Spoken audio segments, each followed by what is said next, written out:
Good evening, everyone, and welcome back to the Great Barrier Entertainment Center. I am Rev, who will be your storyteller for this evening, taking on the role of Starfleet Command.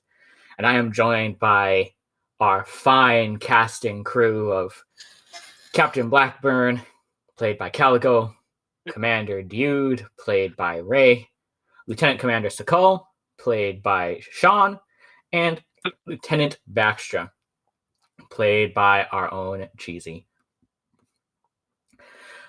Tonight, we will be continuing on our story of Star Trek Adventures Partisan's Edge. Before we do that, we'd like to thank our gracious channel host, our very own GM in the Great Barrier, the center of all your galactic entertainment needs. He has been so kind as to continue on the back-end work and making sure that the stream continues smoothly in the interim of his current campaigns that he is playing with us and another group. Speaking of, please feel free to check out the archive, check out the YouTube channel as well, I believe, where those campaigns can be found. We have Star Trek Adventures Aegis, which is a boring Starfleet-centric story about some Federation people shortly after the events of the final season of Enterprise. But then we have a really exciting and really the best campaign, which is Star Trek Adventures Broken Sword, which follows a pretty amazing crew of Klingons as they attempt to bring a house back to glory through whatever means they may find and whatever excitement befalls them along the way, and sometimes less than excitement. We also have a Discord channel. Please feel free to check that out. Join our Discord where you can talk with ourselves, us players, as well as the other players from our GM's other campaigns and other friends of the stream. And the Klingon game, I just want to say, has the aptly anachronized name of Stabs. This is true. Whereas Star Trek Adventures Aegis is Stop! Which I'm guessing is probably what the Federation players scream all the time as they're almost getting killed by right. They don't get the P out, so they can't go stop. They're already dead. Hey, we get to do that. Y'all need to calm down. All right. We're just monkeys flinging feces. Don't worry about us. For all of our Aegis enjoyers, should you feel offended by such accurately but perhaps harshly worded content against the very calm and relaxed campaign of Aegis, there are such a thing as channel points here, which you may have seen in our intro. They can be spent to do things such as remind me to hydrate, posture check, or if you have more, you can create advantages, give us momentum, threat, cause complications, and the list continues up to higher levels, which I believe include having a line said by an NPC as well, if one of our higher levels of channel points. So please watch as we're live, and you can accrue those points and spend them to great effect. All right. We would also like to remind him of that, huh? Okay. Listen, it was all part of the plan. Mm-hmm. This is a Starfleet campaign, so I believe everybody should be happy to support you guys in honor of the Aegis. Another Starfleet ship. All part of the plan. We'd also like to thank our friend of the stream, Joe, the OverlandGamer. He joined us in the Star Trek Adventures Broken Sword campaign, playing the helmsman and previously second in command, now current captain of our vessel, the IKS Jan, Azek Korg. He was unable to join us as we began to tell this story in the tail end of the lost years of Star Trek. But we know that he watches when he's able, and he also streams when he can. He's also been several years helping out with the wonderful event known as Fallout for Hope. I'm not sure. I think that's probably going to be happening later this year, toward the end of this year. But they are a great organization, and he does a lot to help out with that as well. So give them a follow. Give the OverlandGamer a follow and a watch when you can. Lastly, we have our own streamer, Caligo. He's been doing some variety streaming the last few times that we've spoke. You have anything new being cooked up? Yes. April 10th is my birthday, so I'm doing a birthday stream where I'm going to be trying to make mead on stream. Very nice. What kind of mead? Plum and peach. Ooh, nice. If I know that takes that takes like, I think, what, at least 3 weeks, 4 weeks to... Yes. Okay. Plum and peach both going in primary fermentation, or will it be going in a secondary? Primary. Okay. Very nice. Very nice. As a fellow meader, I'm excited to see how that turns out. My last blueberry mead turned out quite lovely. So nice. I did strawberry a few years ago, so that turned out good. So it's on the 10th? Yes. Mine's on the 30th. Oh, boy. Your mead? No, my birthday. Oh, okay. I'm being taken out for a surprise birthday party. Oh, boy. Oh. But how is it a surprise? That's the surprise. The surprise is actually going to be on them when he is not surprised. Right. I mean, the person who's arranging it, I have to tell them who to invite. Very smart. Very wise.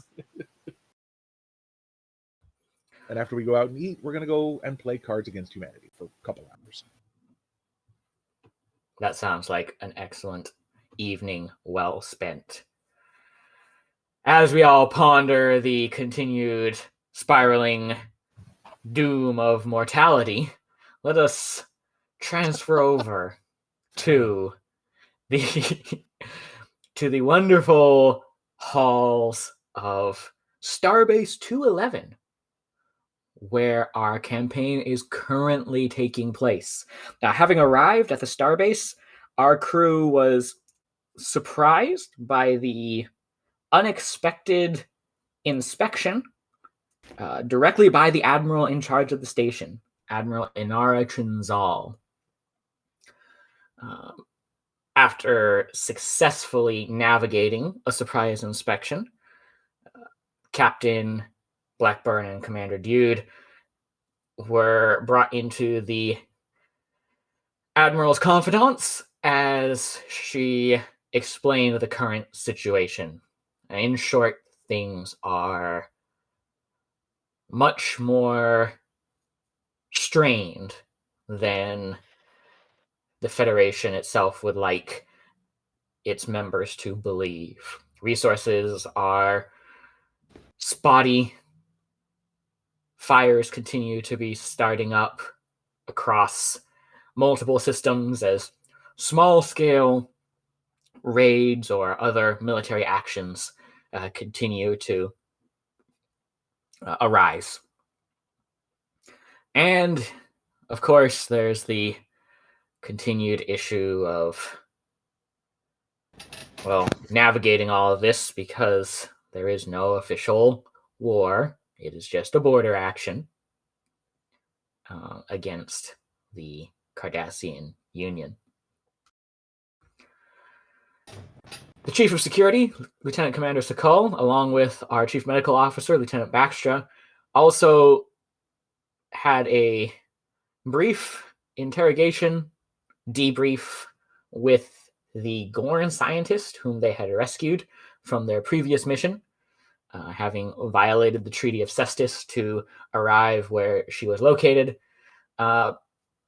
Information was gained, though perhaps not as damning as they may have hoped to discover. Questions still circle around this member of the hegemony and why events took place in the way that they did. At the end of last session, we had our little fun final shot, and my apologies, as I did not realize that I forgot to transition to that scene. So we're going to start during that scene. Hopefully it works this time. All right, there we go. Can everybody see it? Yes. Excellent. Thank you, I remember GM. that engineering set on Star Trek Online. Yep. Thank you, Star Trek Online. If you want to sponsor us, please let me know. We love you. You're great. Deca, you have shoes to fill. I won't say they're big shoes to fill. But hey, I'm sure you'll do better than Cryptic. Anyways, thank you to our GM as well for providing our happy little Rontal in a Klingon uniform, as you see him there. Captain Blackburn, Commander Dyood, and Lieutenant Shamar, you were enjoying the lounge as there was a brief commotion that occurred when the Klingons aboard the station seemed to be harassing this little fella, who managed to knock one of these Klingons onto his buttocks with a chair. And as he did so, it seemed the other Klingons thought better of continuing to cause a greater scene, as eventually the little fella went to leave, turned back around, helped this guy back up, grabbed the chair, set the chair back in place, and proceeded to begin to move off back to wherever he seems to be going. And eventually, the three Klingons, also having nothing better to do, also depart. Captain Blackburn, what is your food or drink of choice right now? Food or drink of choice? Yes, as you are currently in this lounge location, a little bit of a bar setup, replicators, better replicators quality than what is aboard your ship. So the food tastes much more real, a little less synthesized. For some reason, the very first thing I thought of was like a fucking vodka tonic. All right. Synthahol vodka tonic it is. Yes. Commander Dyood? I had ingested previously. Right now, I am eating rocks. I understand. And I would like to ask the captain if there's any way we can get that very small man who got down that Klingon into our crew. Sorry, I don't think there. I think the personnel, transfer. What was it? The officer exchange is still only in paperwork at the moment. Sorry, Commander. A pity. He seemed kindly. I eat another rock and offer it to the captain. They're very shiny, smooth, and round. Is Commander Dyood pebbling for the captain? What did she just say? Is Commander Dyood pebbling for the captain? It's a penguin thing. I know Oh, it's a God. penguin thing. I am judging you so hard right now. Judging you almost as hard as those tariffs against the penguins, am I right, guys? Oh, God. I'm sorry. Sorry, I need it to be the color blue. I need some blue. Sorry, nothing.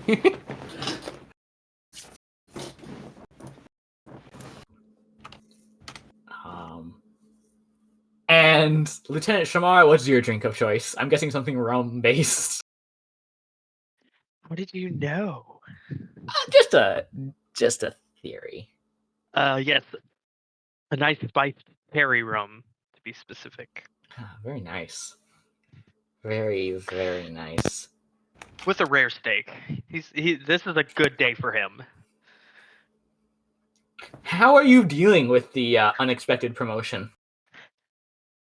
Celebrating. He has the whole engineering station to himself. He is having a blast. Very good. Very good. Captain Blackburn, Commander Dyood. As the two of you continue this discussion,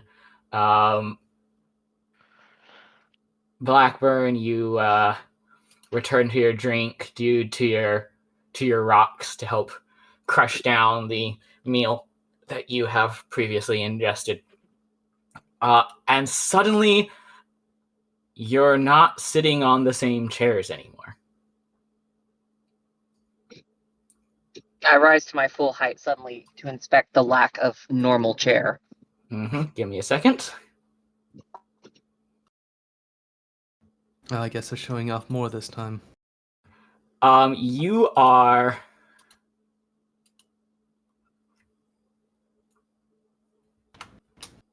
both sitting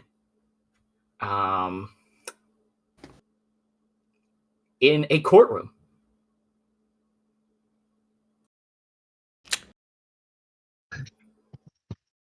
I knew it was going to happen eventually, but I did not imagine it would look like this.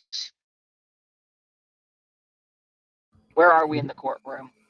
You appear to be on the judge's stand. Yes, the two of you are at the judge's stand.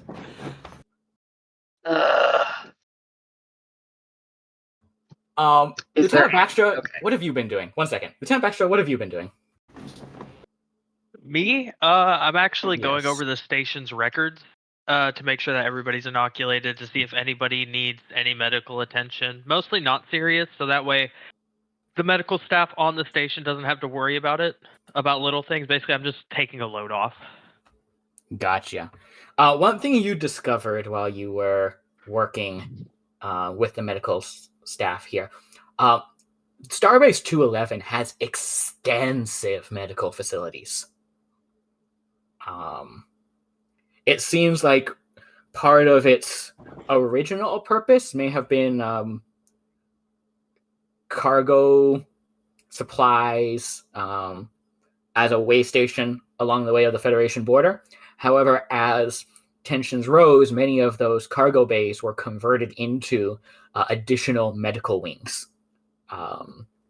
This is represented by the talent that Starbase 211 has, advanced medical facilities.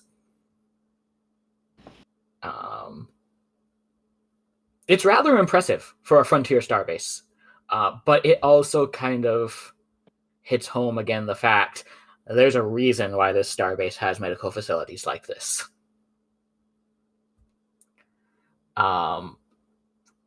As you are looking through the data pads and comparing them with the station notes, you too are no longer aboard the station.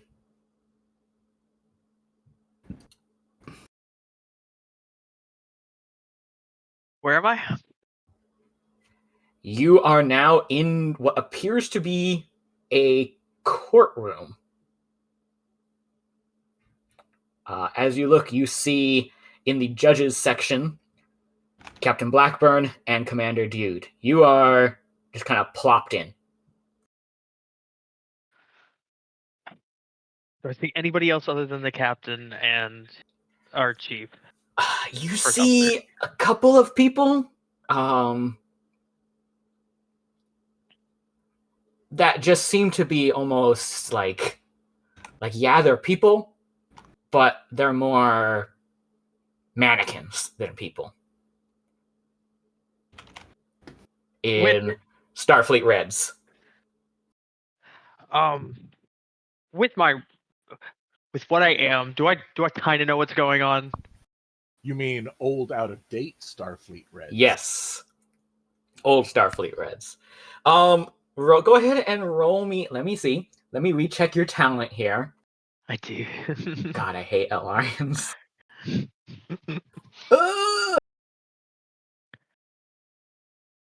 Why did I agree to this?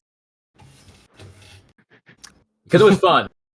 You may do an insight plus science task check. Difficulty is 0. All right. With 1 success, this is some sort of non-linear containment shift.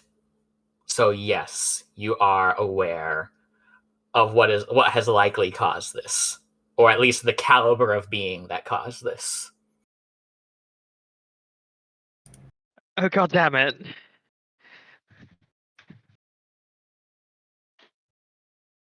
I look at the captain and the first officer. You didn't do anything, did you? Lieutenant, I don't think we're the ones that did anything. We're also in the judge's stand. Hey, that is kind of new, isn't it?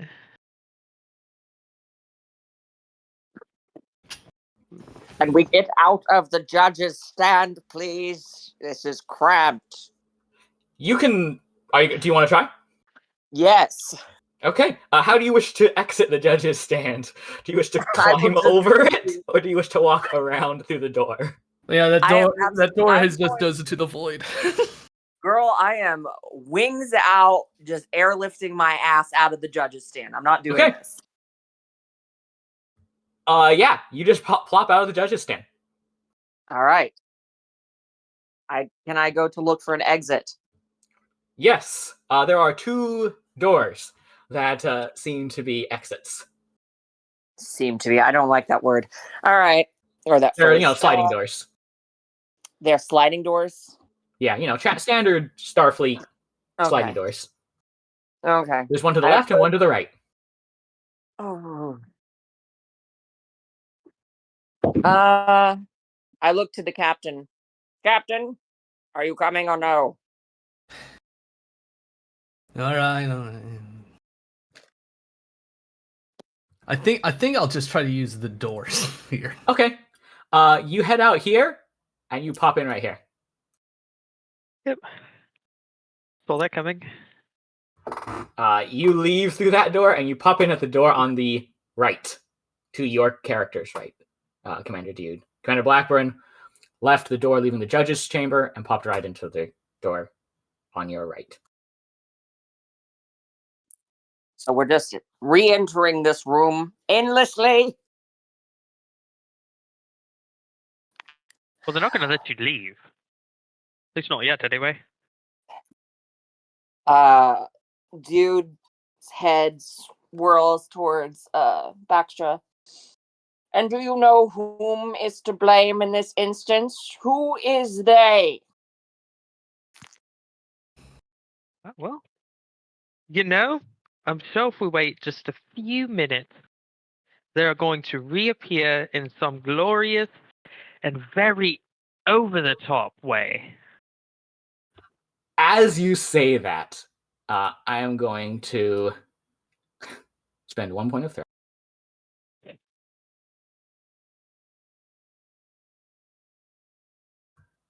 There is a dull flash of light from the center of the room.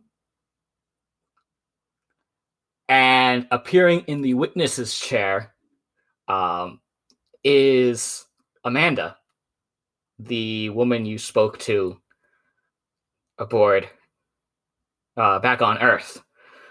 Still in that same Starfleet, but not Starfleet uniform. Bruised, blood, a little bit of blood trickling from the side of her mouth. Sorry I'm late. Got a little held up. You are injured. And with that, he takes a step towards her. All right. You step toward her. She does not resist. She just sits in the chair. Doctor! We have an injury. Assist me, please. He walks up. Very, very closed off, and slowly inches forward. Didn't you try nothing? You really think I would be trying something right now, Lieutenant? Yes. Fair. Considering things, it makes sense. What happened to you? To me, if I tried to explain it to you, your minds would literally fracture.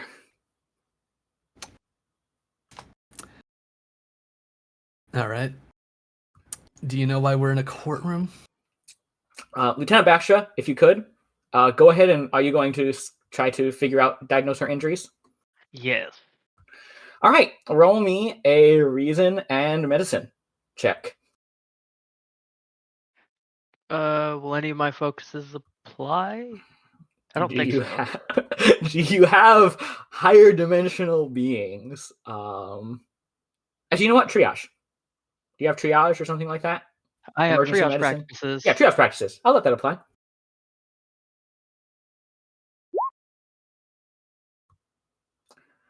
Yeah, you have no idea what's wrong with her. Your scanner is reading that there is Nothing there. nothing there. Yeah. I put my hands up in the air. I don't know. There's something. They're in their own way. Hate this. An excellent diagnosis, I'm sure. Madam, you are bereft of puppies, and I am most displeased. Do you care to explain why we have been brought to this place? Well, your captain asked for me to meet with him once you arrived at Starbase 211. And my uncle said the Federation is fond of their courts, and since my appearance and actions were on trial, if you will, last time, I thought it was fitting. Dyood squints his eyes at her. It's also have safe. You have an unnecessary flair for the dramatic. I enjoy this about you. Would you care to explain further? I'm sorry if I'm stepping on your toes, Captain. He turns to the captain suddenly. It's fine, Commander. You are asking the same things I would. Explain Then what I I shall leave did, it further to you. or explain what I did, or what this is like. Explain. It's kind of an open-ended question. I imagine so. When you're omnipotent, it could be. He leans in. Do you care to explain why we had to rush getting here? Do you care to explain your appearance, or do you care to explain why you were involved with us at all at this point? Right. So, to your first question, I am not able to reveal specifics, details, without alerting, well, not just my own prime directive, I guess you should call it, He but nods in also, understanding. Sorry. but also what put me in my current situation. Imagine, she looks toward you, Baxtra. Imagine if they could do this to me, what they could do to you. Oh, trust me, that thought has definitely crossed my mind. I've seen what you can do. What you can do. I'm worried about what whatever's doing this can do. Yeah, you see, a few dozen, 100 mortals are quite literally able to be not just wiped from existence, but wiped from thought and time and everything should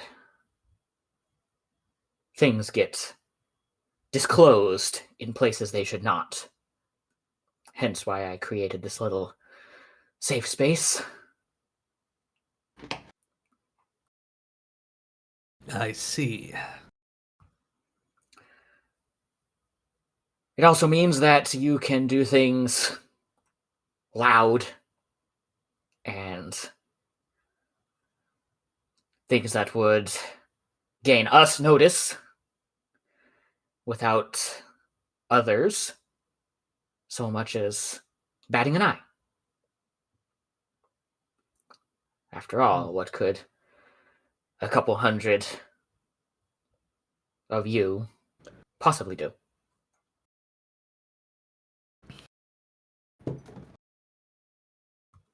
He squints at her but says nothing. That's their fatal mistake. And that's what I'm hoping that I can count on you to at least try to help with.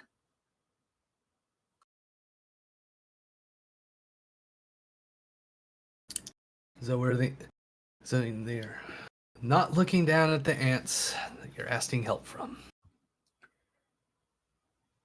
Captain Blackburn, you saw my records.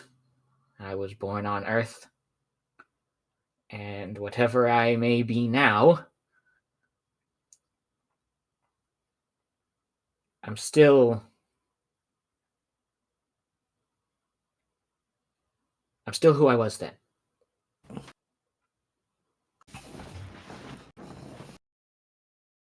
I see.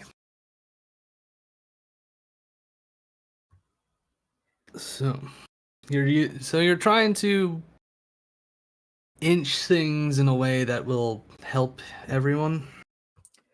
I'm trying to inch things in a way that will end a war and hopefully do so without loss of lives. It wouldn't be the first time my people have gone to the Federation for aid. Well, it will be the first time, but also it won't be the first time. And I doubt it will be the last.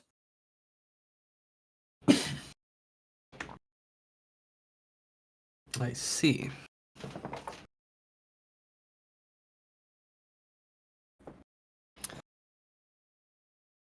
So now that we're here, and you've done a good job of proving your point. What do you exactly want us to do besides leaving early? I needed you to leave early so that you could get to places you needed to be at. So that things would be found, seen, understood, and hopefully, eventually, correlated.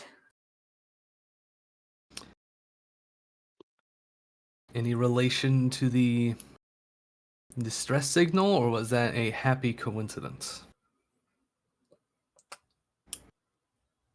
I'm afraid I can't answer that question, Captain. Of course.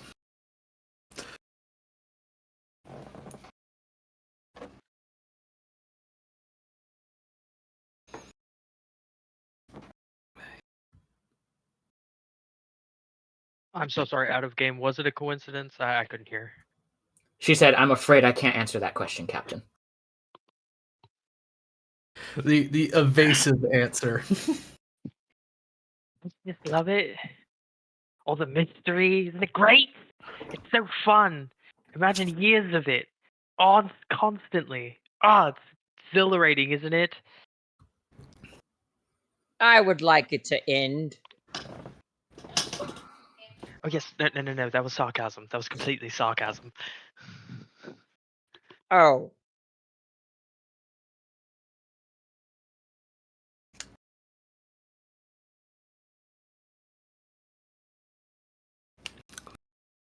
So you push us along to do something that we're not supposed to know that we're supposed to be doing to help you into war.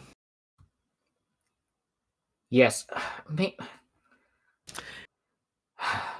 Let me try to explain. Imagine a road that stretches on forever, as far as the eye can see. And there's one single stop where a few can gather and discuss what they've seen on that road. That, I suppose, is a good metaphor for my people's existence, or the way it was. But you see, when a road extends to forever and goes on and on, eventually you run out of things to discuss. You run out of things to do. Some of my kind turned to barbarism. It's the best way I can describe it. Tricks to play on other races to convince them of their superiority. But even that loses its appeal after a while. And my people were going to stagnate. We're going to become nothing. When you are a being that exists outside of flesh and blood, outside of time, and there is nothing more to think, you simply stop.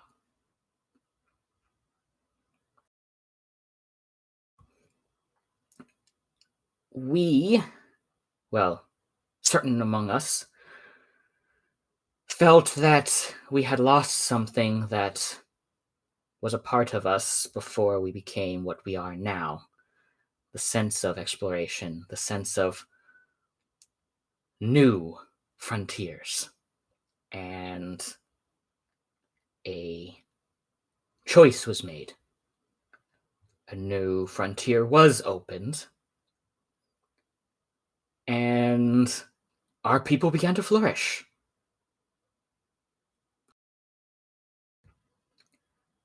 But just as your own universe has laws of conservation of matter, there are laws of conservation of higher existence. There are constants and things that we could not foresee. It was fascinating when the first of our kind began to go gray, if you will. It was something new, something different. But others of our kind, well, not of our kind, but of similar kinds, saw this as a weakness to be exploited. Saw this as something that could not be allowed to happen. They felt that it broke some inviolable rule of superiority over other creatures. Mortal, flesh and blood creatures. And so the battle lines were drawn over existence and the nature of existence, the nature of our higher existence.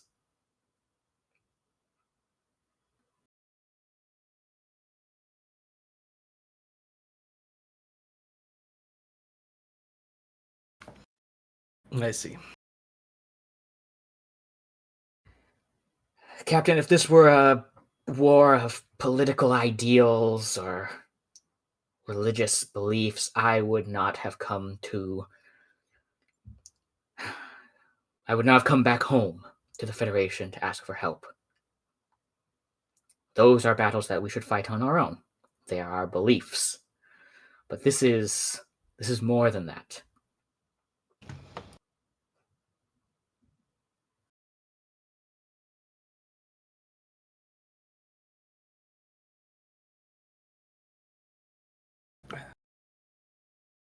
I see. Then I suppose our only option is to keep going forward. Keep going forward. Keep your eyes open, your sensors peeled, and your minds open as well.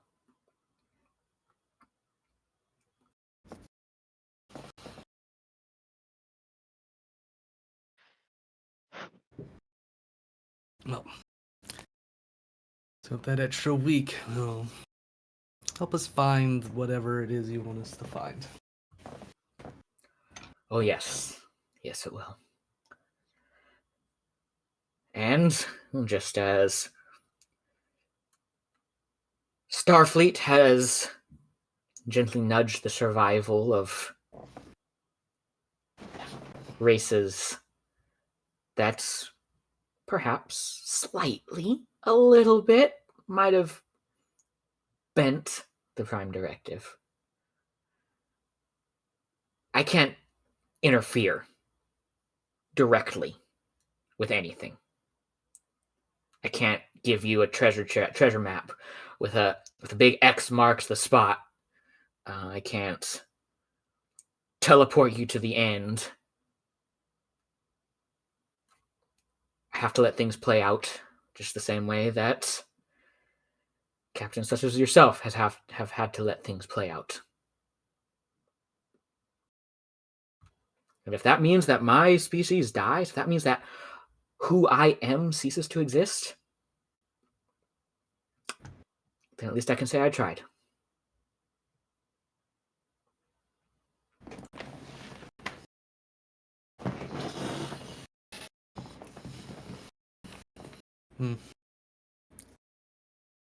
Well, no shame in trying.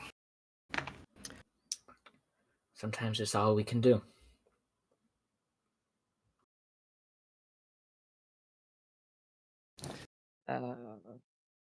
Dyood looks to Baxtra. What do you make of this?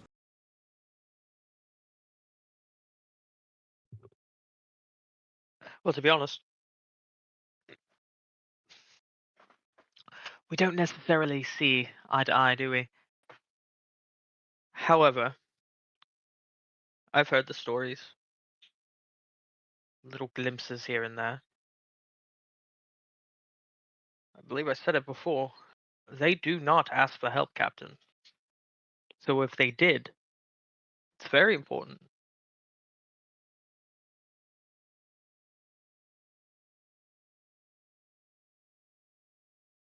Well, it's not like we're exactly being given concrete instructions, Baxtra, so we're helping as much as we can.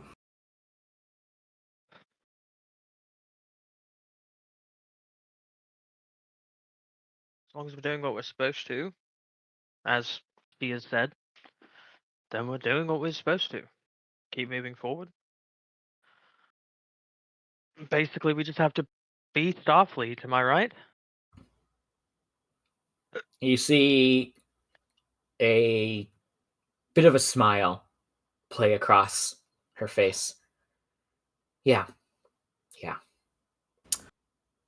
That's all you have to do. Well, unless there's anything more we need to discuss.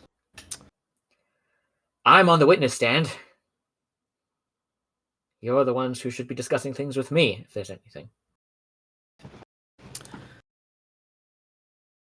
Dyood, Baxtra, do you have anything you want to ask? I believe I've asked sufficient amount of questions. I'm sure there's more, but nothing is forthcoming. Will we be seeing you again? I don't know. Hmm. I don't know. maybe. Things are a little hot right now, and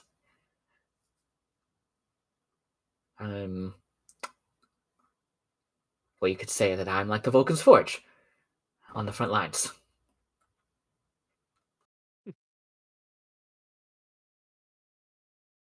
Well then.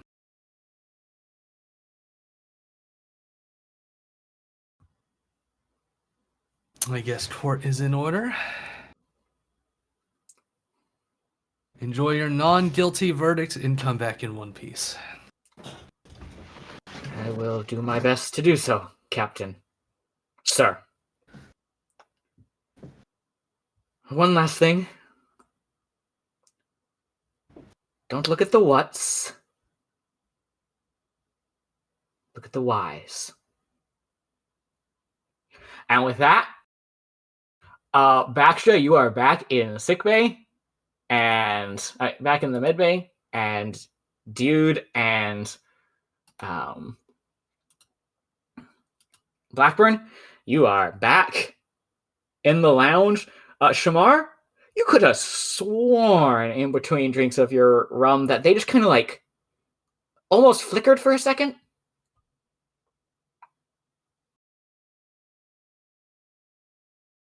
I grab my drink. Is it still cold? It is. I see. They flicker for a moment. Oh, sorry. that'd be making sense. We gotta go fix the nacelles. They're probably messing with things. It's always the nacelles. It's just warp blindness. It's fine.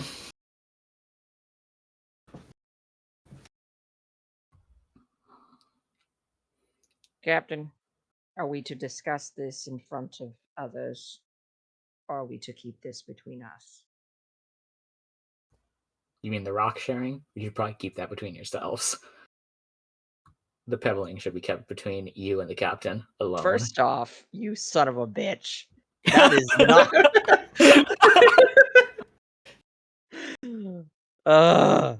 Okay. You goddamn. I mean, I'm sorry. Okay, all right. I totally lost my train of thought. God damn you. All right. I'm so sorry. Never mind. It's all good. Sorry, that was all my fault. Yeah. Okay. Dude looks to Captain Blackburn. Do we wish to share this amongst the crew or just the general personnel that need the most? I do believe Sakal should be made aware. He's trying to lower his voice, but he's not succeeding. He's still quite loud. Sakal, of course. Anyone else? My commander, I frankly don't believe they would believe us. No,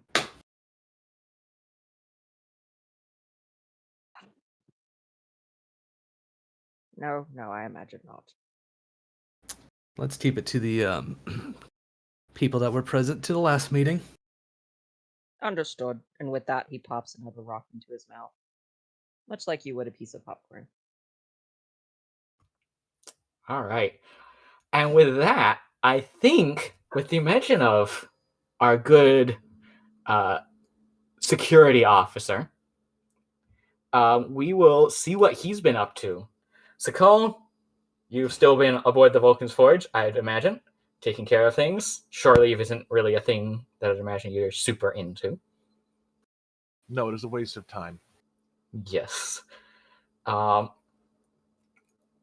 you are handling the last of the crew transfers, or amongst the last, you get a communication that there is a Klingon who wishes to speak to you in the ship's bar.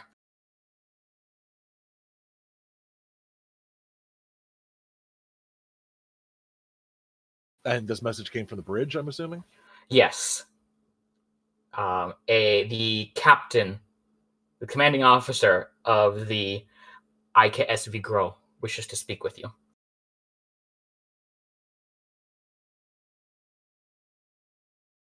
When did this individual come on board? And why was I not informed? You were informed that there was a Klingon on board, actually, by Lieutenant Johnston. And you called him a racist.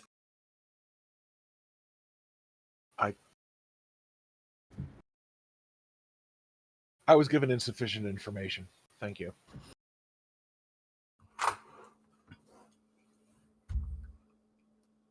And I do not appreciate the tone. Oh no, that was out of character. Oh, okay. That was completely out of character. No. But my response was not.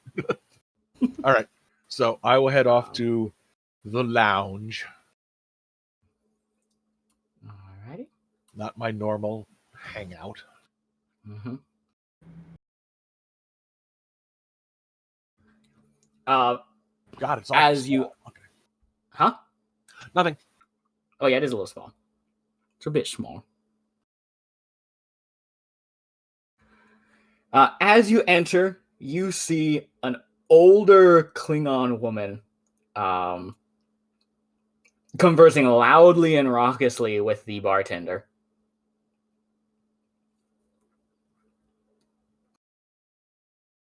Is she's wearing Imperial Defense Force uniform?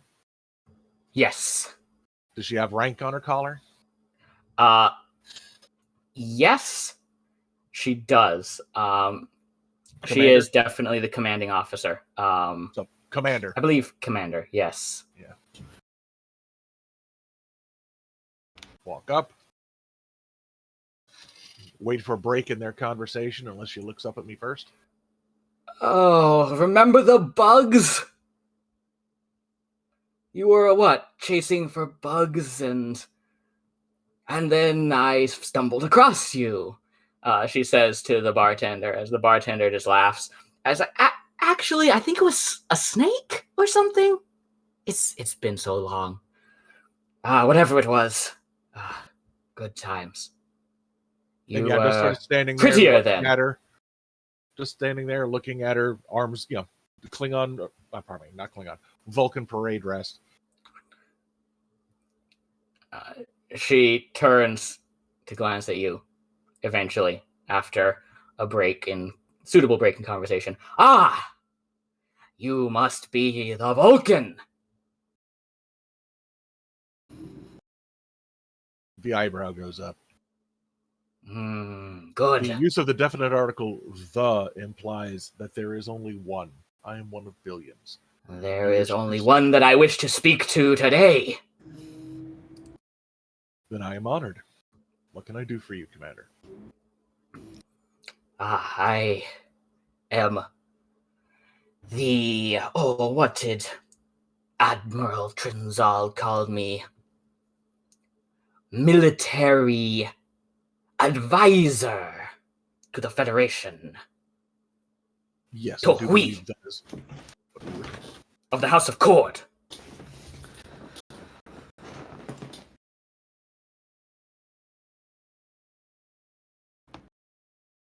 Sakal, a Vulcan, does the salute. Live long and prosper. As you do the salute, she reaches out for a Klingon, arm grab for a quick second before dropping it and Psych! Too slow.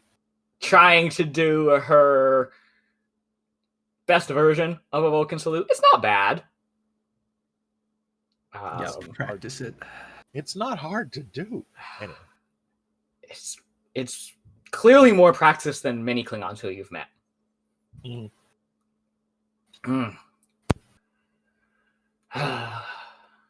Well, I think we have a few matters to discuss about our resident, soon-to-be defeated enemies.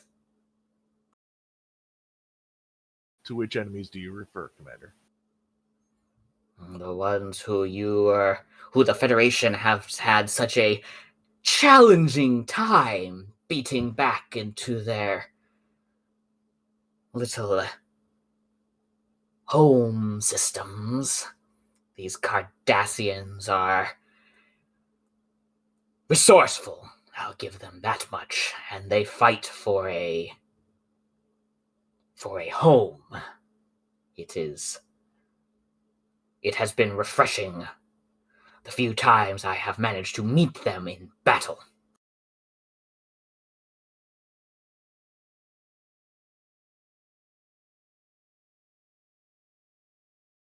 I care not why they fight. The fact that they fight and kill Federation citizens is alarming and must be stopped. Yes. If diplomacy will not function, there are other means. And I believe you and I both know that those other means speak louder with this lot. The volume of the speech is important.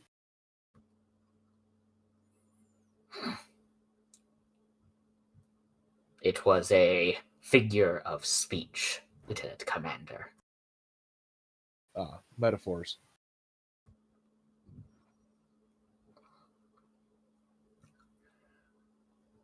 And So, please what go do you ahead. believe Sorry. we have to discuss?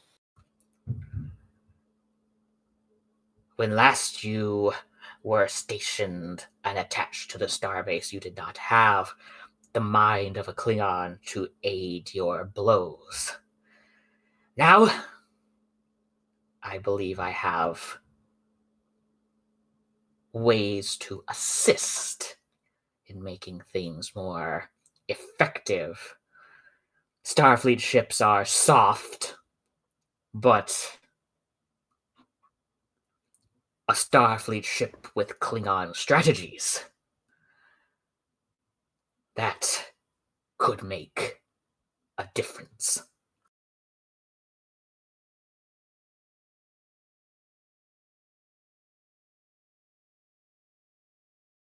I am not necessarily willing to entertain the notion that typical Klingon strategies should be utilized by the Federation or by Starfleet. She laughs. Ah, you are likely correct. But where our ideologies diverge, you are free to continue with your Federation niceties. But where they coincide, I think there may be much to learn from the way our forces have conducted warfare with the Cardassians in the past. Technically, the Federation is not at war with Cardassia. Do you believe that, Lieutenant Commander?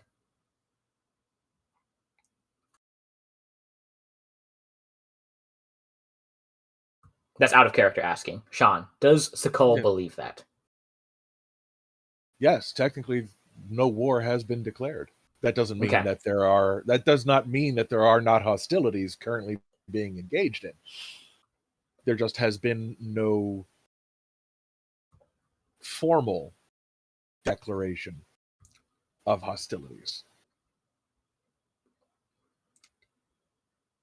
I think if you asked the hundreds, the thousands of dead Federation colonists and soldiers, if they agreed with you, they might have other opinions. But we are not here to discuss philosophy of what is and is not war. I wish to avail you of my tactics and strategies should you wish to use them. I am always willing to increase my knowledge base as far as different tactics are concerned. Good. We have been conducting information gathering amongst the systems and have learned of their altering strategies and new ways of fighting in this action. She pauses. She almost says war again, but pauses. And you see that toothy Klingon grin. Action. That I believe could be of use. You're saying you And- have more intelligence than has been disseminated by Starfleet intelligence. I'm saying that cloaking devices can get you places that standard Federation vessels cannot.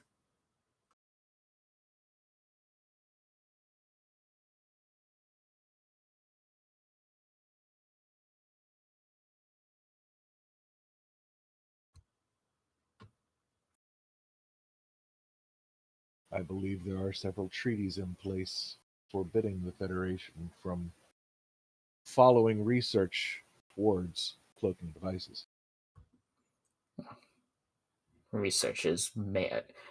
Treaties made by the Romulans to keep them at bay and at peace. Yes, I am aware. Thankfully, you have allies who do not need such niceties with those ptahs.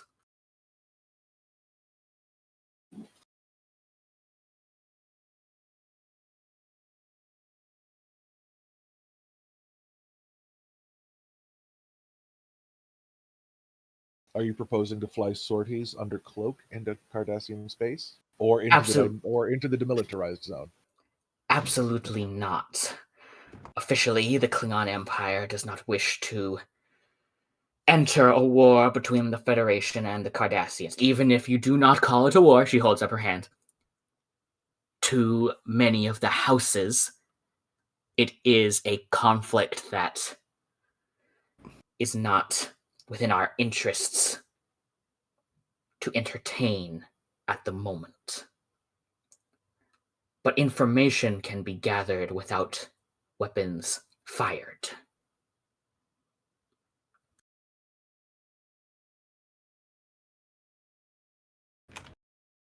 And you are willing to partake in intelligence gathering on our behalf? Willing. It would be better than sitting around this starbase all day, waiting for members of the High Council to finally give me something better to do.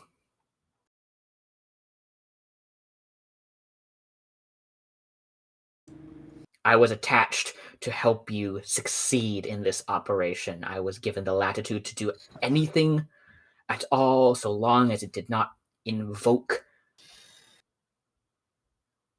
weapons fire. She kind of growls. I would assume that they meant offensive weapons fire and not defensive weapons. If a Klingon did not defend themselves, they would not be Klingon. I meant no offense. I was simply clarifying. None was taken.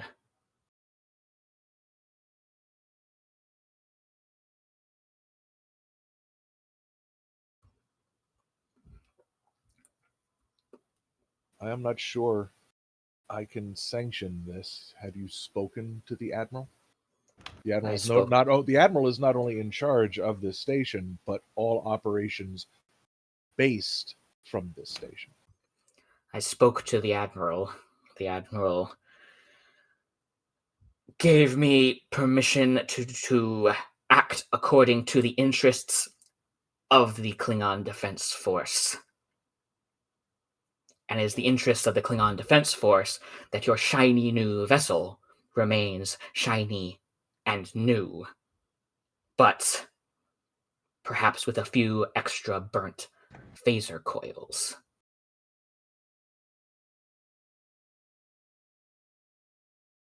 The potential of combat will not impede our vessel's ability.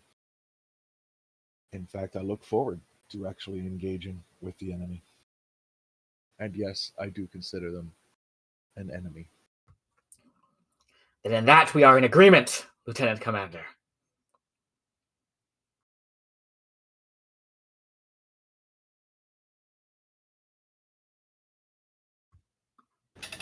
She grabs a cup from one of the other crew members that's standing there at the bar, puts it in your hands. A drink, then, to a Well- shared enemy. Thrusts it into my chest anyway. Yep. To a shared enemy. One hand comes out, grabs the cup. Is this blood wine? Did I just get handed a Klingon mug full of bloodline? No, you got handed whatever generic ensign number 5, who had just gotten off scrubbing replicator poop for the last 5+ hours, was hoping to drink to make him forget about what he saw inside there. Wait, who's this guy? Just some No, random. sorry. Yeah, but no, never mind. I missed part of that. I'm sorry. Oh yeah.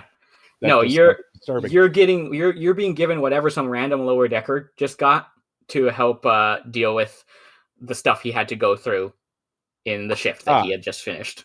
So I've been handed a martini glass with a Manhattan. There you go. That's exactly what And you've been handed. It's red, so blood colored. I'm just sort of, as you say, Commander, carefully put it back down on the bar next to the pour ensign. And look down at my uniform and see that some of it has been spilt upon me. A little bit has been spilled upon you, yes. It's a little damp. Yeah. Just sort of brush it with the fingertips, trying to flick it, the moisture off, before it gets wicked into the fibers. I have duties to perform for another hour and a half, Commander. If you are still available, perhaps you can meet me in my office at 1500 hours. Of course, Lieutenant Commander. I would hate to keep you from your duties longer than you have to. I can continue to catch up with Miss Lex here, and we'll meet you when we are next available to discuss our plans.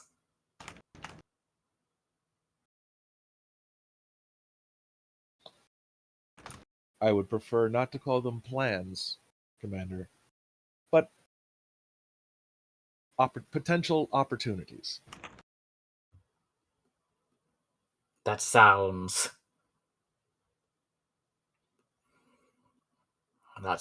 like someone else that I knew long ago. I suppose we can agree to... You hear her voice shift a little bit.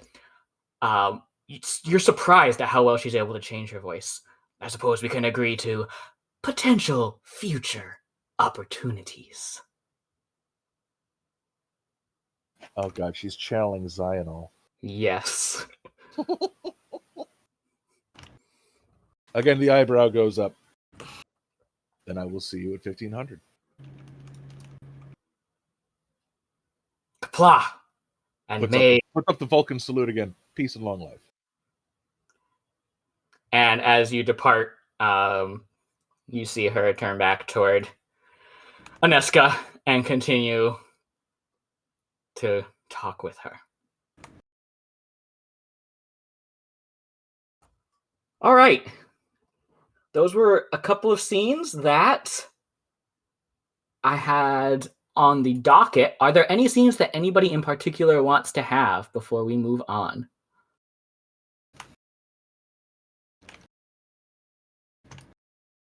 Not that I can think of. Oh, I still have to go do my phone call. That's true, but that can happen at any point in time through sessions. That can happen. Okay. All right. While we transition to our waiting scene here. If anybody has anything in particular or scenes that they would like to have, please speak up.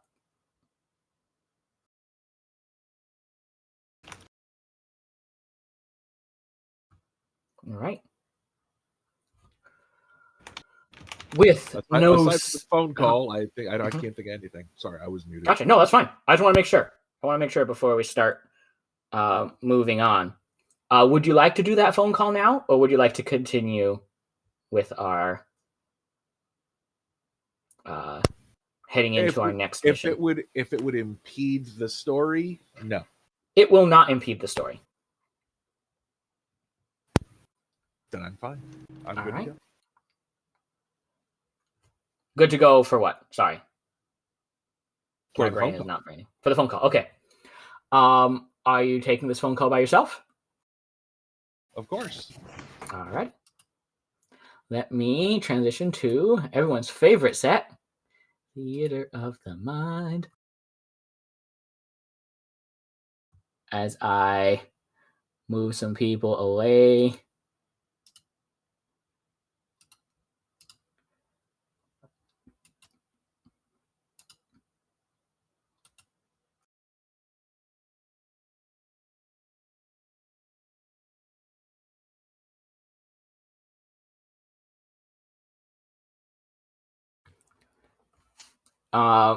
Lieutenant Commander Sakal, you have completed. Oh, there's one more person on the layer. We'll fix that.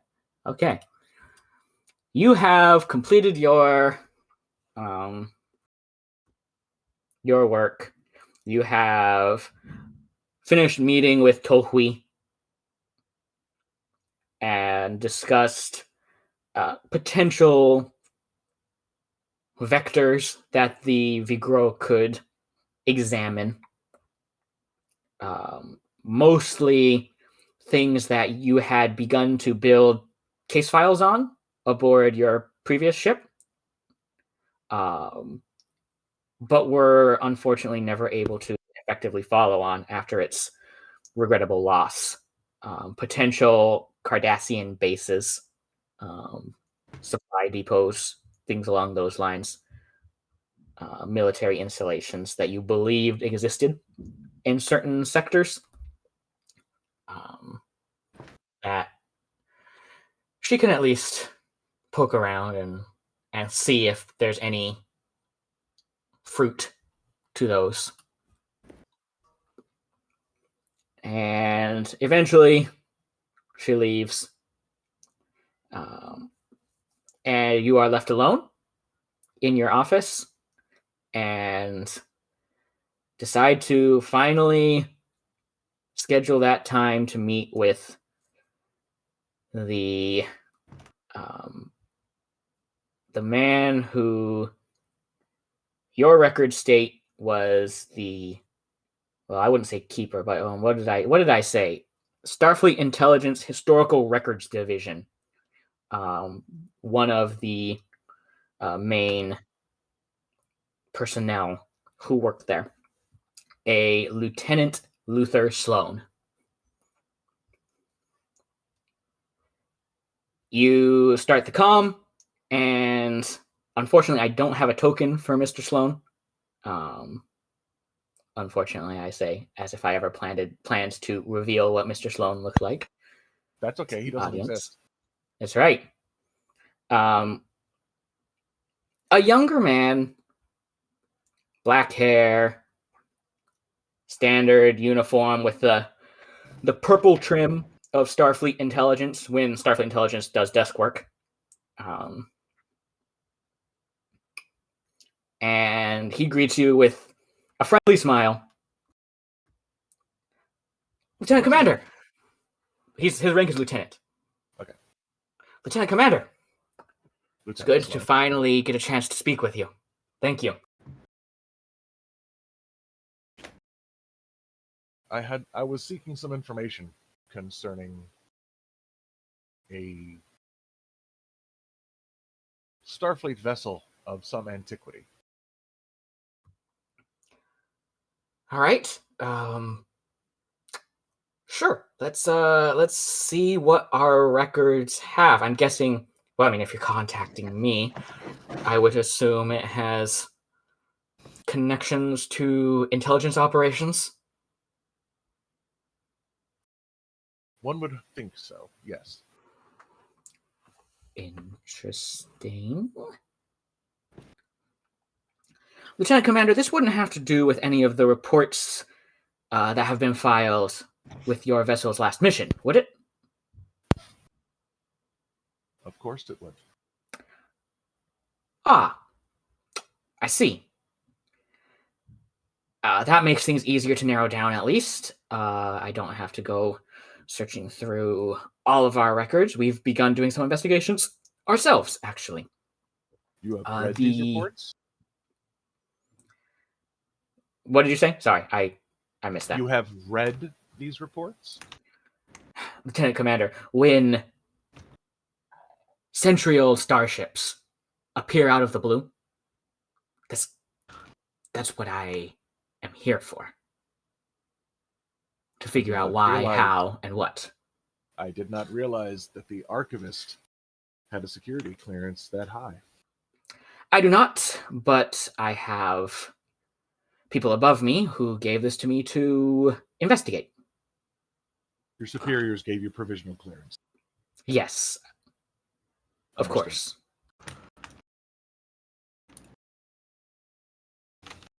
So the vessel that I am seeking information on. The USS Majestic, correct? NX class. Yes. NX class, refitted 2197, officially decommissioned 2209.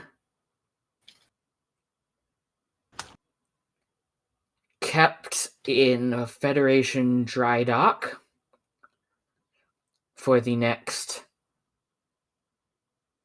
30 years until a clerical error led to its,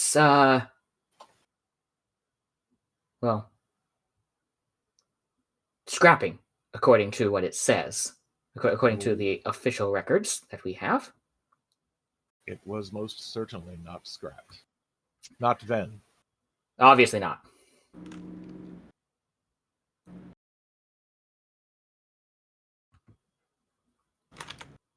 And so apparently it was continued in service by someone.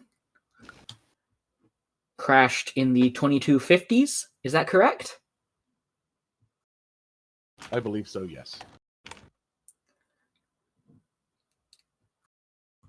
At least that's the record. That's what I can get out of the flight recorder. All right. Anything else you can give me that might be able to narrow down our search? Captain, a first officer, chief engineer. Question, Mr. GM, sir. Did any of the records I could get off of there, were they only audio or were there images as well? They were only audio. However, go ahead.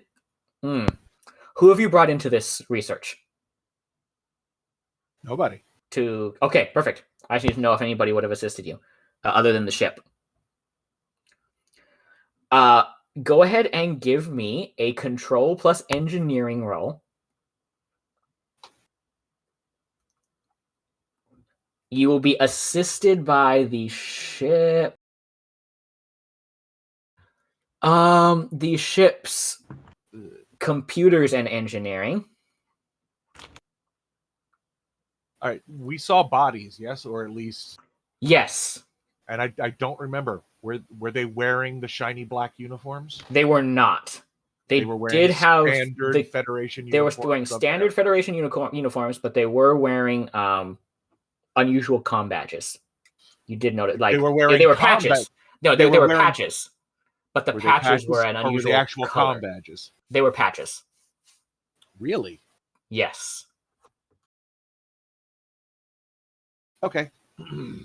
Black? Yeah. Like 50-50. Like a gunmetal dark gray, almost black, and then a silver. Right. And I had rolled fairly well on knowing about Section 31.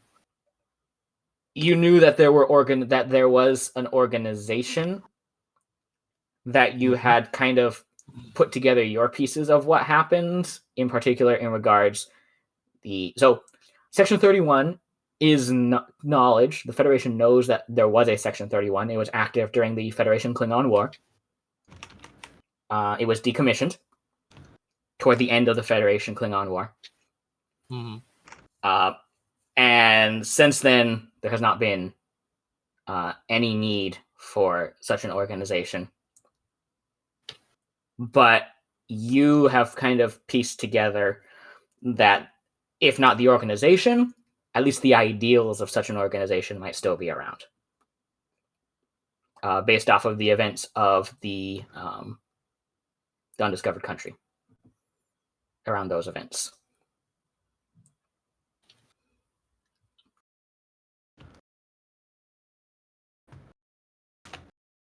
Okay. So I got That's what your role got you. Right. So the captain's logs and whatnot, I had all of those, so I got his name.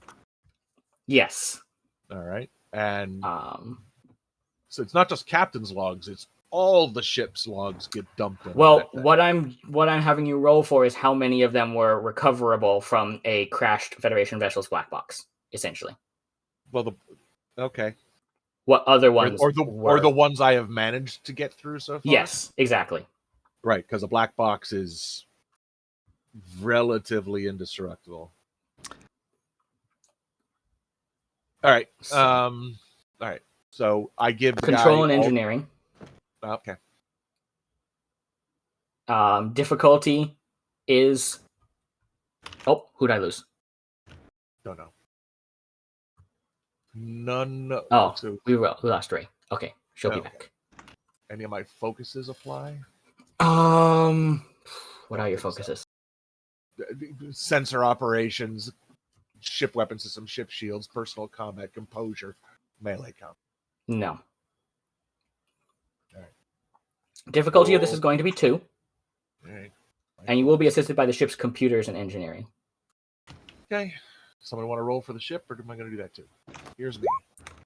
That's not enough. All right. Ship is using computers and engineering. Only supposed to do 1 die. We'll see what happens. It should now. I think I fixed it. Woo. Yeah. And it came through. It came through for you when you needed it most. That is a 2. So with a total of 3 successes. Huh? Yeah, I was just saying total of 3. Yeah. Total of 3 successes. You're pretty sure, from what you've been able to get through standard records, that the names have been falsified on this black box. The security systems that are in place aboard this recorder seem to directly falsify information. So there's a subsystem built into the think of it basically an encryption, an encryptor built on board. All it's encrypting is names. It's encrypting most things that could be identifiable. However,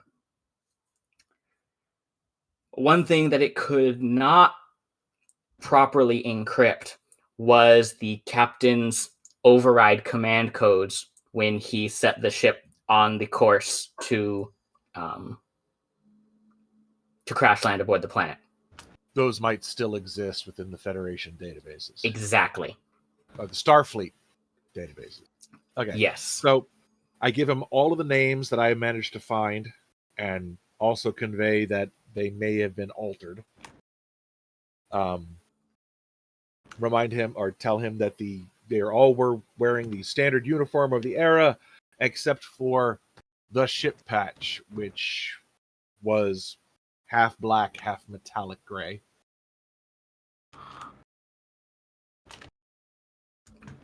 All right. And I give him the commander's codes that he utilized to essentially run the ship into the ground. All right. That should be sufficient information, I believe, to point us towards an identification of the individual in command of that vessel. I believe so too. It will take me a little bit of time to sort through our database and get a clear picture. But from this information, I think we can probably get you some clarity. Are your computer systems still working on Duotronics? My computer system is built with several layers of security, 5 of which have now triggered after entering that information. Interesting. I think so too. But that means I have to get clearance from several different heads before I can get more information for you. If your efforts are stymied, I do expect to be informed of this. Oh, don't worry. I will be keeping in touch with you with any updates or information that I find. This could be, well, frankly, it could be huge.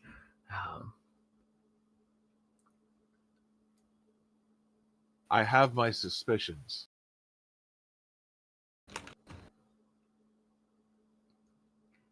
You see an eyebrow raise. Suspicions. I will say if I might ask, sir. Yeah, I will say nothing more. Understood, sir. I will leave you to your suspicions then and ask no further. What I will say, sir, is thank you for what you've done in service to the Federation.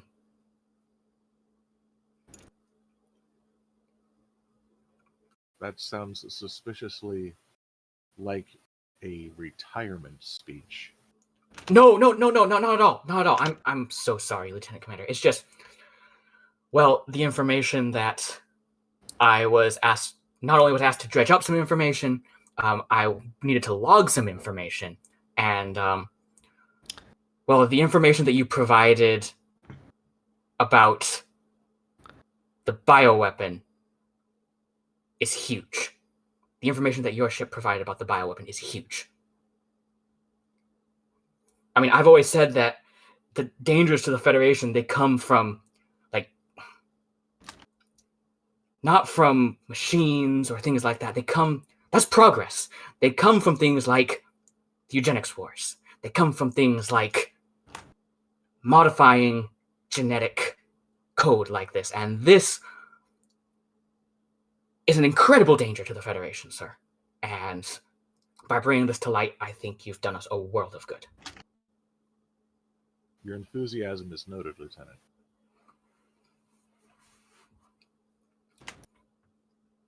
Thank you, sir. It's just when you're looking at old records all the time, you just note these kind of patterns, and it's always these kind of things. And so when something happens that actually seems to be fixing a problem, I can't help but get a little excited. I've been in Starfleet for 5 decades.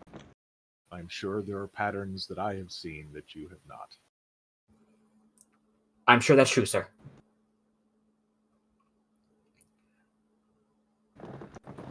Perhaps one day I will share them with you. As for now, please report back to me with any findings you've come up with. Yes, sir. Lieutenant Sloan out. It's the call out. Boop. And yes, I did the boop. Boop.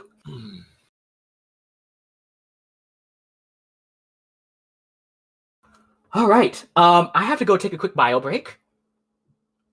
So if you don't mind, we're going to go on a quick 5-minute pause as we return to our exterior beauty shot of the station so that I can run to the loo, as the kids say. BRB bio.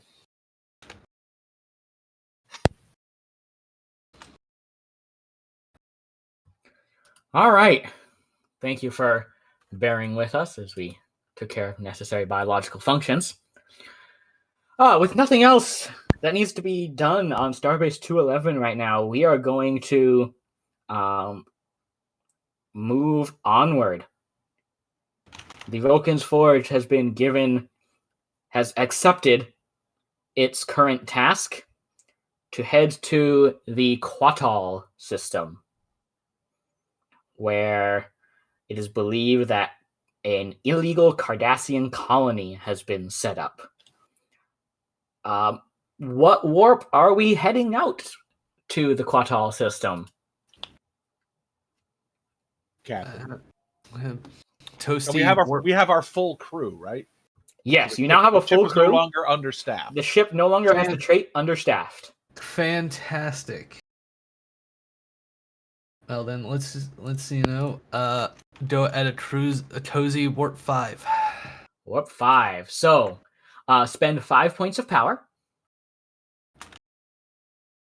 from the Vulcan's Forge, and then roll 5 challenge dice. Challenge dice just to use the warp drive? This is how many it regenerates. How many points of power it regenerates because of its talent, Enhanced Warp Drive. Every effect regenerates a point of power. Ooh. All right. 4 points of power are spent of the 5 that would have been spent. All right, and then I just need to make a quick roll. Hee hee.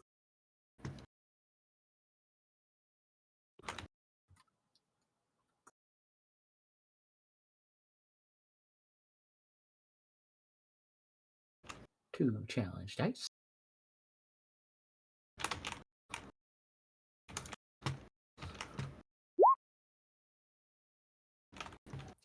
Okay.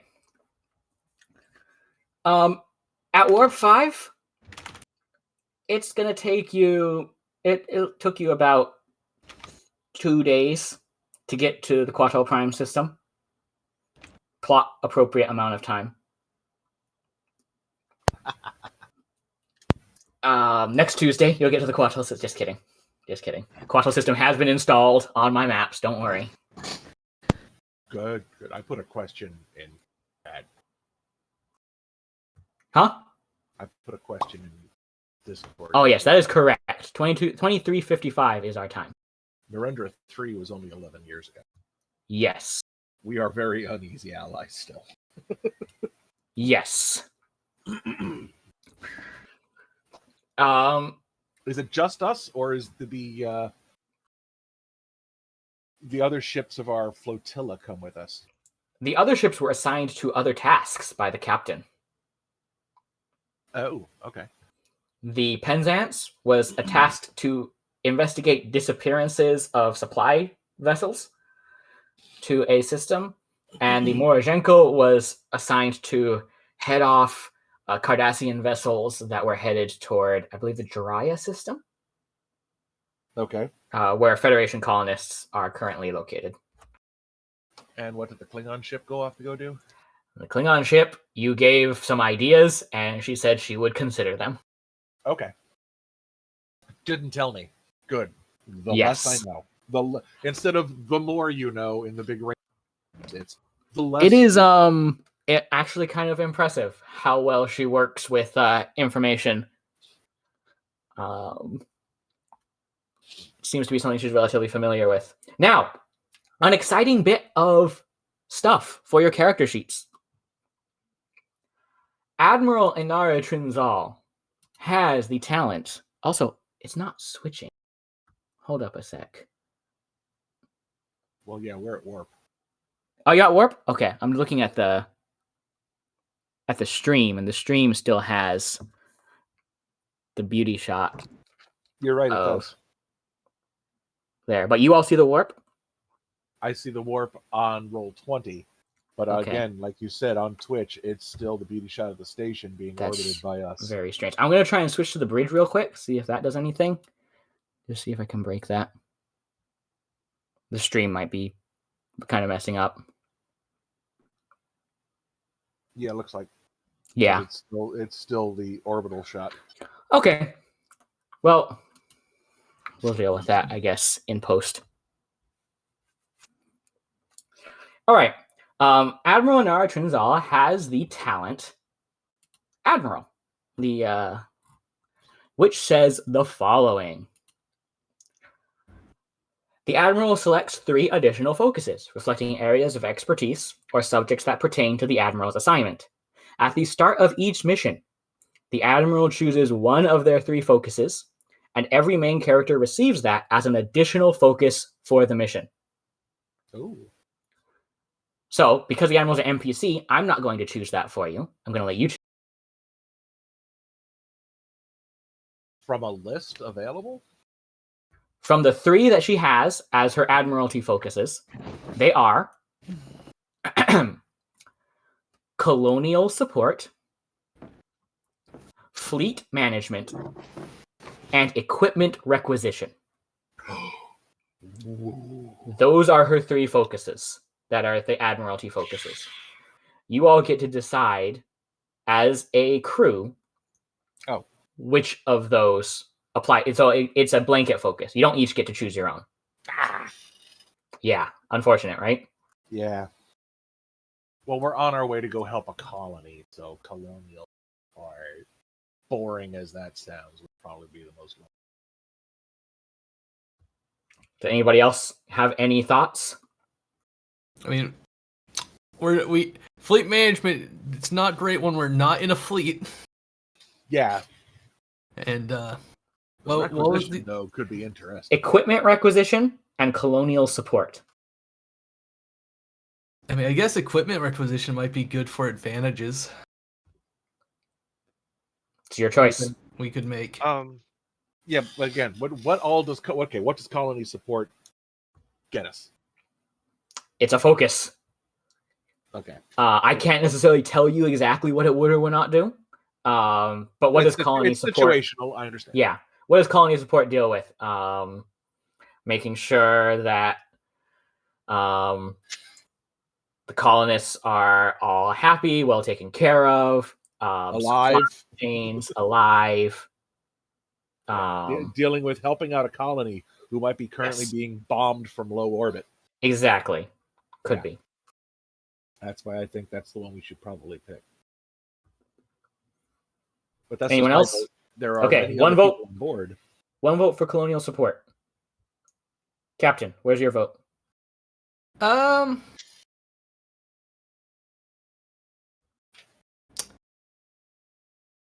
I might go colonial support. All right, 2 votes colonial support. Baxtra, where's your vote?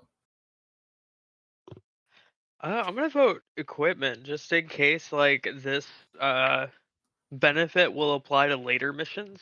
It's on a per mission focus. Oh, it's a per mission focus? Yeah, each mission you choose a focus. And every main character receives that as their additional focus for the mission. Colonial for sure. Okay. Colonial support is. That's 3 votes. That's a majority. In addition, you all have the mission directive, which can be used as a value. Oh. The directive is, and it is important that, and if you need me to copy it down for you. This counts as a value, you're saying? Yes, this counts as a value. It's coming from your superior officer, the admiral. This was your orders, essentially. Your directive: remove the illegal Cardassian colony.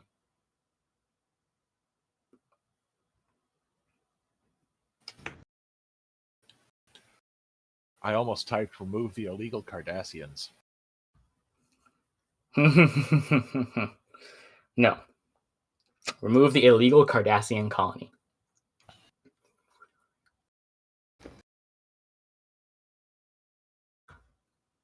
Directives are important because a lot of times, if there's a value that's going to be challenged in a mission, it tends to sometimes not be the one of your character's personal values. It might be a disagreement between your superior's orders and your personal values that lead to complications that could arise.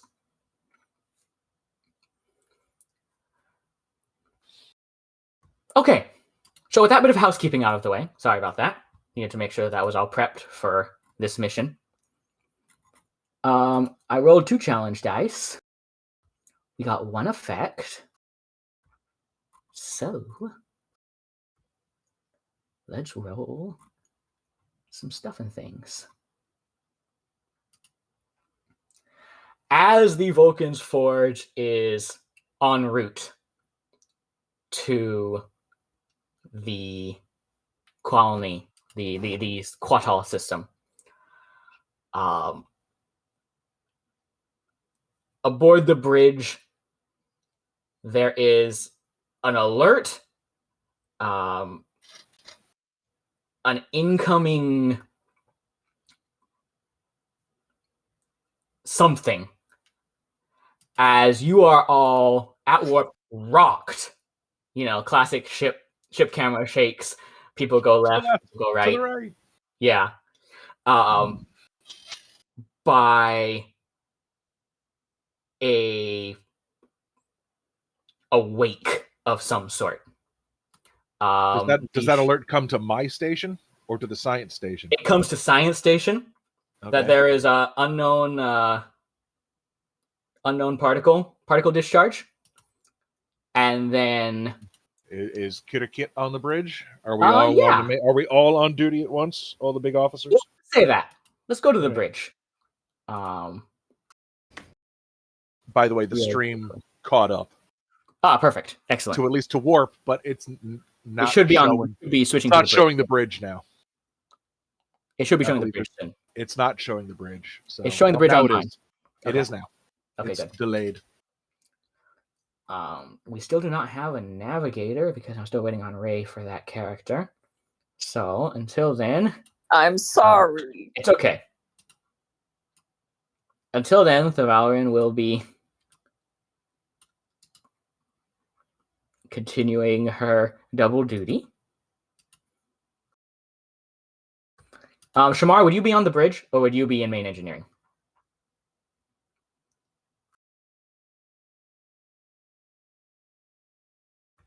Shamar? Oh, I'm so sorry. Engineering.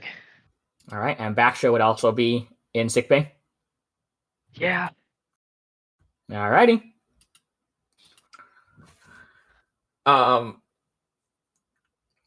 Yeah, Kirikit, you get the alert, and as you're getting the alert, the ship gets rocked. As let's see if it takes any damage.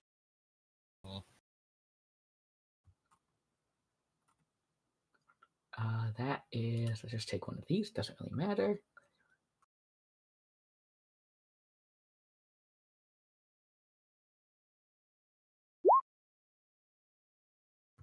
Nope. Wow. I rolled 4 challenge dice and they all rolled zeros. Wow, you rolled single. Wow. Yeah. That is the saddest roll that I've gotten in a hot minute. Essentially, are the challenge dice? Those are D6s. D6s, yeah. Okay. I mean, it's the most average roll. It's 3s and 4s. Yep. So from that aspect, it makes sense. But still, that's pretty sad for me. For you, it's great.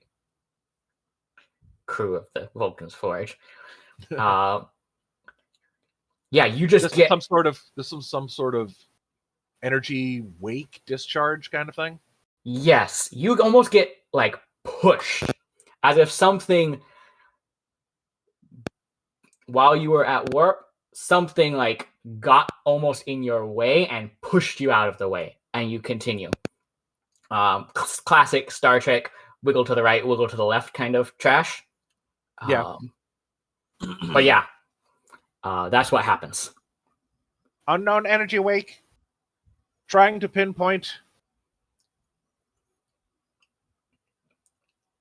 Kirkit, would you like to roll a reason and science roll? This will be assisted by the ship's sensors plus science.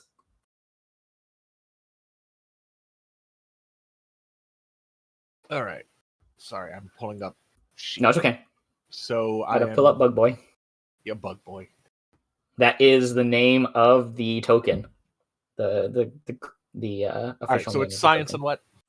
Reason and science, assisted by the ship's sensors plus science. Okay, 2 dice.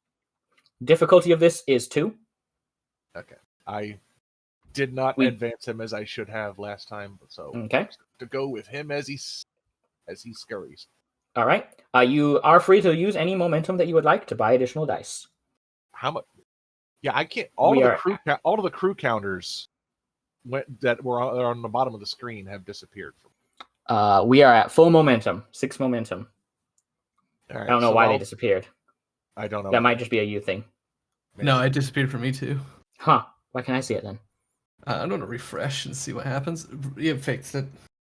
Okay. Okay. All right, so we have 6 momentum. Yes. I'll take 1 for an extra die. All right. And sensor operations and physical Oh, science absolutely. and astrophysics, they would all count. So I have a focus that'll work here. Yes, you have a focus that applies. Yeah. Also, as the science I officer, got a map for that. as the science officer, when you succeed at a task using a tricorder or science, or the sensors, I believe you get 1 bonus momentum to obtain information. When a science officer sees an attack assisted by the ship's computers or sensors, or using a tricorder, I think that's what it is. the character generates 1 bonus momentum, which may only be used on the obtain information momentum Yes. spent. So, All right, well, let's pretty see handy. what happens. Ba-boom. Okay. And Total the of 3 successes. Ships, that means computers, yep, and sensors. computers and science. Excuse me, sensors and science. My bad. All right, come on, shippy ship. All right. With a total of 4 successes on a difficulty 2 task. Kirikit, So we have 1 floating momentum, and Kirikit has 1 additional floating momentum for him. Yeah, for him only. Yep. For answering questions. Yep. As soon as it appeared, it's like it appeared, hit you, and then just zoomed, gone. You can't find it on sensors anymore. The energy wake. The energy wake. Can I find anything else it disturbed? I'm or going was to it let you only have... in subspace? Good question.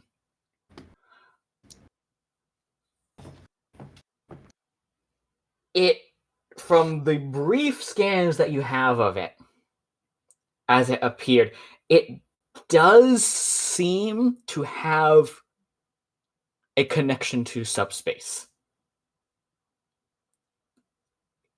It seems to be some sort of electrogravitic wake emanating... Is it a wake, as in created by something moving, or is it simply a wave? So you spent 1 momentum to ask about if it's from subspace. Uh-huh. Are you spending another point of momentum to ask this?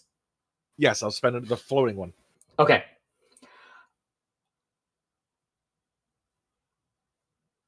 It does appear to have, from the brief scans that you have, it does appear to have been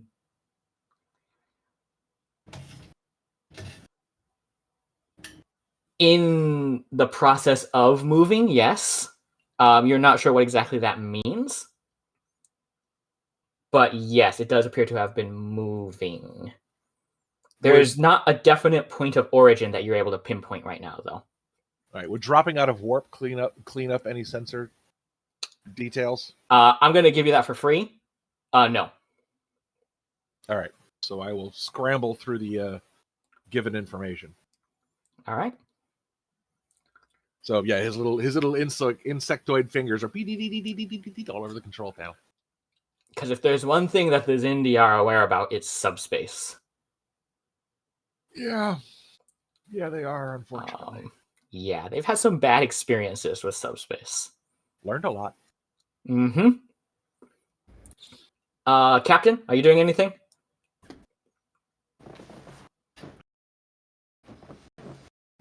It did not knock you out of warp.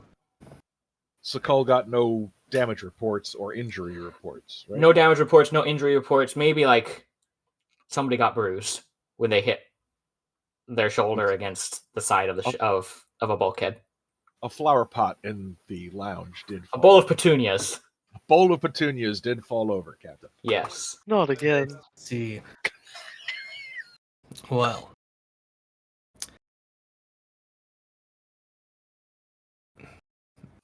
Captain, you do recall being briefed on the electrogravitic wakes that seem to be common in this area. According to information, these sort of wakes are not uncommon in this area, so unless we take any serious damage, let's keep moving. Nobody can see Sokol's eyebrow. Captain, that sort of information may have been useful to have disseminated before we began traveling through this area of space.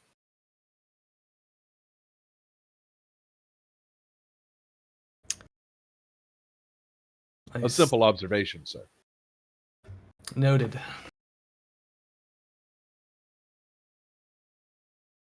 However, the Vulcan's Forge is more than capable of handling them, so we are going to keep moving. Nobody else could, because he's all the way in the back. No one can see Kirikit actually have to turn his head slightly to catch Sokol on one of the eyes. He doesn't have eyebrows to raise, so the amount of facial expressions he can give her. He barely has eyes to turn. He just has head to turn and little compound bits to. Yeah, just slightly to put him back, because he was right in the blind spot behind him. Mm-hmm.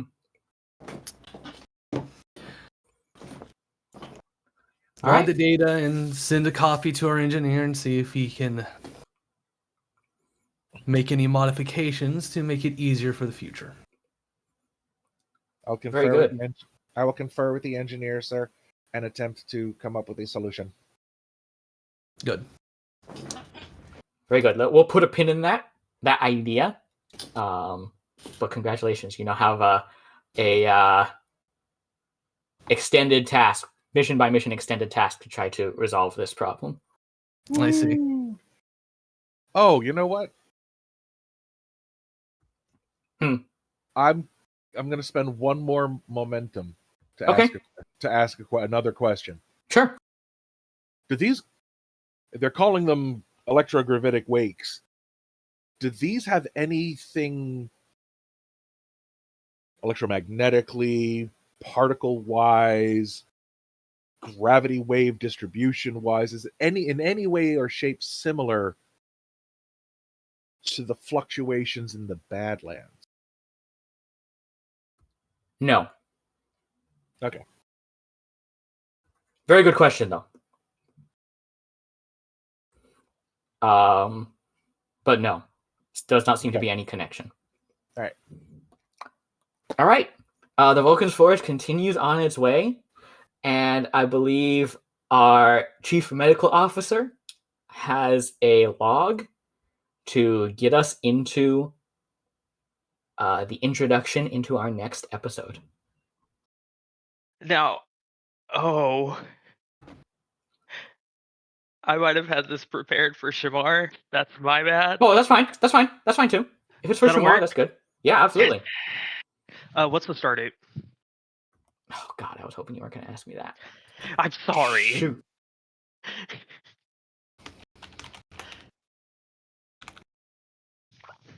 Give me a second. Please hold.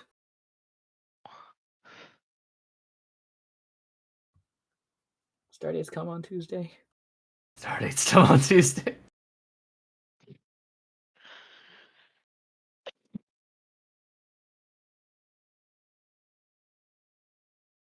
Let's do this. Nope, not that one. What was the last start date that I gave you, Captain? I'm trying to see if you DM'd it to me, but it doesn't look like it. Okay. Don't worry, guys. We got this. If you want, I could do a pirate date. That's okay too. It's up to you. I could do a pirate date. Let's go. Just go into directed by cast members. Okay, the current start date was 33595 at that point. So let me calculate. All right, give me a second. As long as the number goes up, it should be fine. All right, so it is going to be... Oh, wait, you said how many days? since we left? Was that the star date at the last station? No, that was the star date where the captain did his last log, which was orbiting the planet where the Majestic was. So it's been a week and a half since then.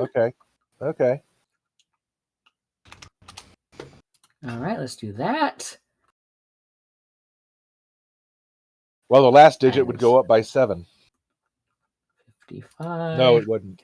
Sorry. 33,627. 33,627. All right. This be head engineer Shamar Stardate 33627, and I be doing me first log, as they call it. And I just want to say how happy I am that I've been made engine engineer of this mighty fine ship. I get to use all the nacelles and everything in my own personal.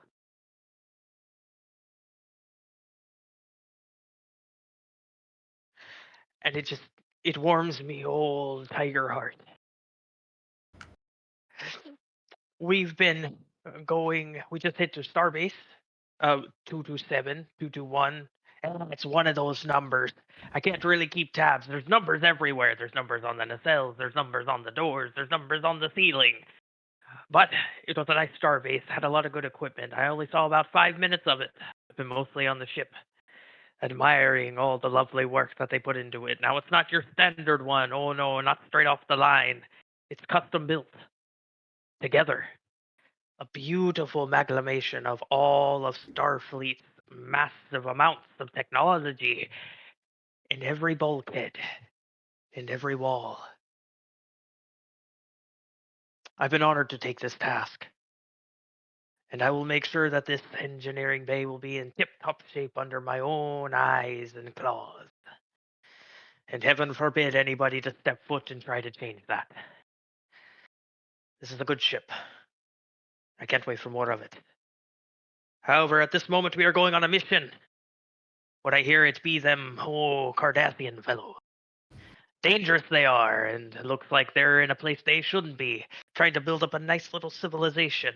Well, there's paperwork for that. Trust me, I know. You can't just go right on in and do whatever the hell you want.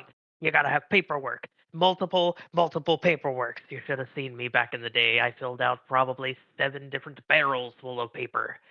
All just to be an engineer, but it was worth it. And now we're here. And those Cardassians, oh boy, they don't know what hit them. Not with me on the engineering bay. Not with me. Log out.